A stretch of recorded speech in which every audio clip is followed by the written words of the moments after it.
Bom dia, pessoal. Vamos de BTC na manhã dessa segunda-feira, 14 de agosto. Agora na Espanha, 10 horas e 43 minutos. No Brasil, 5 e 43 da manhã.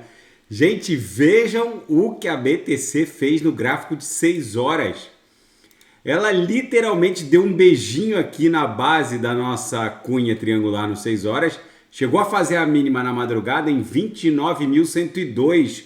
Muito shortado, achou que a gente fosse perder esse fundo aqui do dia 7 de agosto, que está lá em 28.701. Só que aí ela voltou para cima da VWAP mensal, para cima de 29.400, agora está 29.452, e deve voltar a estressar a aresta superior depois de cumprir o script aqui, beijando a base dessa cunha no 6 horas.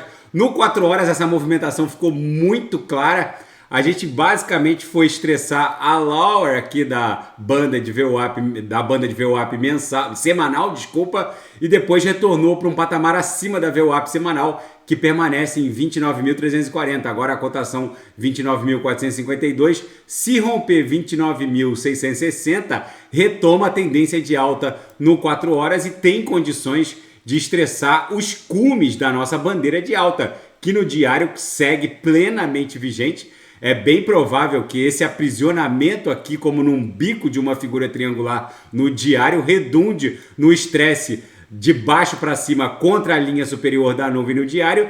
E se romper o cume da bandeira, que está em 31.804, aí vocês já sabem, é chapéu para o palhaço. A BTC explode até 36 mil dólares. Gente, tem muita coisa acontecendo no cenário geopolítico internacional, e isso aqui está meio que contemporâneo a uma acumulação que precede um grande esporro. Eu já vou explicar para vocês. Aquele golpe de Estado no Níger está evoluindo rapidamente para o que pode virar uma terceira guerra mundial. Já vou falar sobre isso. No intraday, a BTC deu aquele duplo twist carpado nos shortados. O povo abriu short achando que a BTC fosse perder 29 mil e agora voltou forte para a banda superior da banda de VWAP no intraday. Daqui a pouco eu vou ofertar os sinais na sala de sinais. Na seara fática, o Michael Saylor, da MicroStrategy, ele afirma que a compra de Bitcoin por gigantes corporativos e empresariais não deve ser temido. Seria uma espécie de camada 3. Ele afirma que a autocustódia não é para qualquer um, mas ele reconhece que gigantes corporativos como Bank of America, Goldman Sachs, enfim, gigantes de Wall Street, BlackRock, eles estão comprando muita Bitcoin e vão ser o guardião dessas BTCs para uma camada de usuários muito expressiva. E aliado às funcionalidades de multi-assinatura, o que é a multi-assinatura? São aqueles public addresses que, para serem movimentados, precisam da autorização de mais de um ente, né? Mais de uma private key é necessária para poder acessar esses public addresses. Essa funcionalidade já existe na rede Ethereum, existe na Lightning Network da BTC, que é uma espécie de roll-up da Bitcoin, uma segunda camada de validação e dimensionamento. A Lightning Network segue crescendo exponencialmente. E uma terceira camada seria os usuários que confiariam a grandes instituições os seus ativos criptográficos. Isso já está acontecendo no Brasil com o Itaú, Nubank. Já é possível comprar Bitcoin no app do Nubank e deixar a BTC lá no Nubank. Para alguns usuários isso é funcional.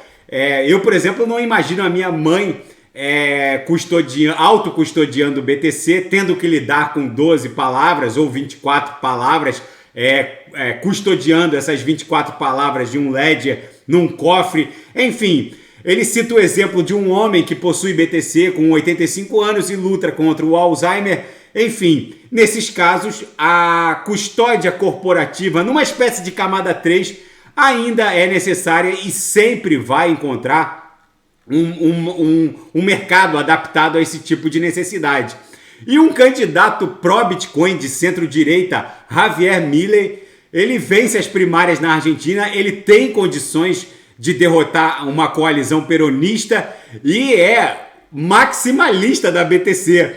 Para quem não sabe, a classe média alta argentina só usa Bitcoin para praticamente tudo. Transferências e remessas de divisas, compras de imóveis, enfim, justamente porque o peso argentino não vale mais nada e o preço da BTC em pesos argentinos vai batendo seguidos recordes, porque a inflação na Argentina ultrapassa 100% ao ano fácil.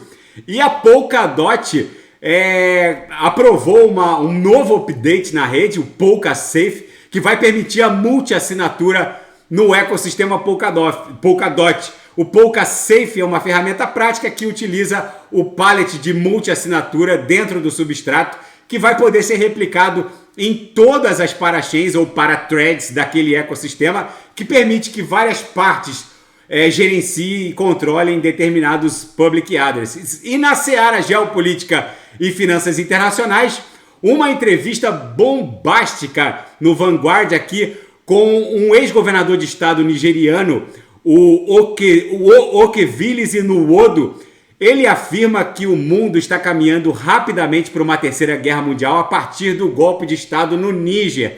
Segundo ele, o Níger é o terceiro maior produtor de urânio do mundo e a Europa não pode suportar o próximo inverno sem o gás natural russo, sem o urânio nigeriano e sem o urânio russo, que segue sendo sonegado, embargado, por assim dizer, e deliberadamente sonegado do mercado negro pelos russos, que só têm entregue. Os russos só estão entregando urânio para a China e para a Índia. As as térmicas nucleares que precisam do urânio, principalmente as francesas, elas estão seriamente ameaçadas. Não é à toa que a França e os Estados Unidos convocaram em regime de urgência uma reunião da Comunidade Econômica dos Estados Africanos para que eles organizem uma intervenção militar conjunta dessa comunidade internacional junto ao Níger para supostamente restaurar a democracia no Níger. Mas tem um problema. O Kremlin está enviando homens do grupo Wagner para o Níger. Uma visita surpresa da vice-secretária de Estado norte-americana, a Victoria Nuland, para o Níger foi uma verdadeira tragédia. E 2 países da Comunidade Econômica dos Estados Africanos Ocidentais, o Mali e a Burkina Faso, estão recebendo armas e dinheiro chinês. Tudo isso é um caldeirão perfeito para uma terceira guerra mundial.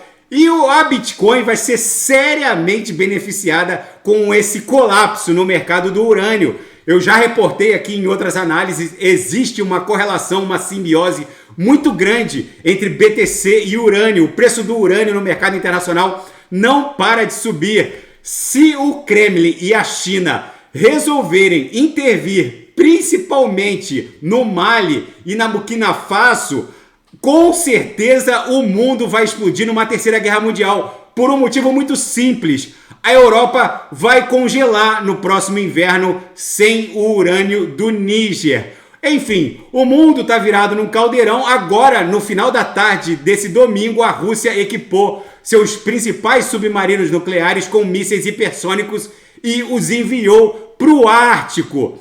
Aliado a tudo isso, o mundo que está virado numa hecatombe nuclear, o Elon Musk e o Mark Zuckerberg resolveram colocar em andamento esse projeto de luta de MMA entre ambos. O mundo está quase virado numa hecatombe nuclear e o Elon Musk disse que precisaria de uma cirurgia nas costas antes da luta acontecer. O Zuckerberg diz que o Musk está enrolando e que quer competir lutando MMA. Enfim, gente, o mundo está pirado. A BTC deu vigência, segue dando vigência claramente a uma cunha triangular. Se romper $30 mil, com certeza vai buscar os cumes da nossa bandeira. Teria que romper esse último toque aqui em 30.244. E se o fizer, com certeza vai buscar os cumes da nossa bandeira. Como eu já reportei, se romper 31.804 é chapéu para o palhaço. A BTC explode em direção a $36 mil no mínimo.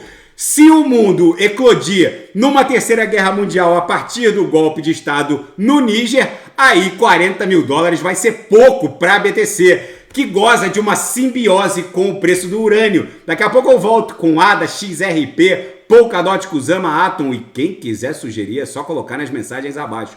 Grande abraço, até daqui a pouco.